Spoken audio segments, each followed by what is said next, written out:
అయితే కయ్యూని ఎవరి మీద పడాలి కోపము? దేవుని మీద కోపం పడాలి. నా తమ్ముడు అర్పించిన దాన్ని నువ్వు తీసుకున్నా, మరి నేను అర్పించిన దాన్ని ఎందుకు తీసుకోవట్లేదని దేవుడి మీద కోపం పడాలి. కానీ దేవుడు కనిపించడు కదా.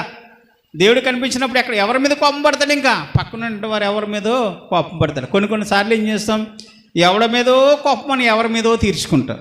అవును కదండి, ఎవరి మీదో కోపము ఎవరి మీదో తీర్చుకుంటాం. రాజేష్ గారి మీద కోపం ఉంది, ఆయన వెళ్ళిపోయిన తర్వాత వేరొకరి మీదనే కోపం తీర్చుకుంటాను. అతని మీద కోపం వేరొకరి మీద రగులుతుంది, వేరొకరిని కొడతాను, తిడతాను, నా కోపం ఆ విధంగా చల్లార్చుకోవడానికి చూస్తాను. ఈ వ్యక్తి ఏం చేశాడంటే తన తమ్ముడైన హేబేలు మీద కోపం తీసుకోవడానికి చూశాడు. ఎందుకంటే నేను అర్పించిన బలి ఆయన తీసుకోలేదు, నా తమ్ముడి బలి తీసుకున్నాడు, కాబట్టి నేను నన్ను చంపాలి అని ఒక మనసులో కోపం పడుతూ ఉన్నాడు. ఈరోజు సమయం వచ్చిందని తన తమ్ముడిని చంపేశాడు. చంపేసిన తర్వాత దేవుడు చూస్తూ ఊరుకుంటాడా? ఆకాశం నుంచి దేవుడు మాట్లాడుతున్నాడు, ఓ కయ్యూను, నీ తమ్ముడు ఎక్కడంటే, నా తమ్ముడికి నువ్వు ఏమైనా కాపరగా పెట్టావు నన్ను,